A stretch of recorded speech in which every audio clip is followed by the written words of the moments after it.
ഞാൻ പോകേണ്ടതില്ല അല്ലെങ്കിൽ ഞാൻ പോകേണ്ട കാര്യമില്ല. I shouldn't go. അതായത് എന്ത് ചെയ്യണം ചെയ്യരുത് എന്ന രീതിയിൽ സംസാരിക്കുമ്പോൾ നമുക്ക് ഷുഡ് ഉപയോഗിക്കാം. ഞാൻ പോകില്ലായിരുന്നു. I wouldn't go.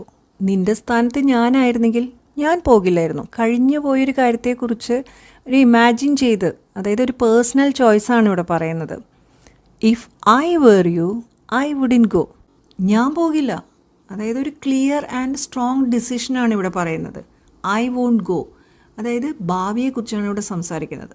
എന്തൊക്കെ തന്നെ സംഭവിച്ചാലും ശരി, ഞാൻ പോകില്ല. No matter what happens I won't go. ഞാൻ പോകാനിടയില്ലായിരിക്കാം. I may not go.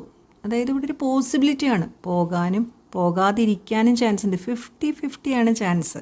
മഴ പെയ്താൽ ഞാൻ പോകാതിരിക്കാൻ ഇടയുണ്ട്. If it rains I may not go. ഇനി മേ ഉപയോഗിച്ച് പറയുന്നതിനേക്കാളും വളരെ വളരെ പോസിബിലിറ്റി കുറവാണെങ്കിൽ നമുക്ക് മൈറ്റ് ഉപയോഗിക്കാം.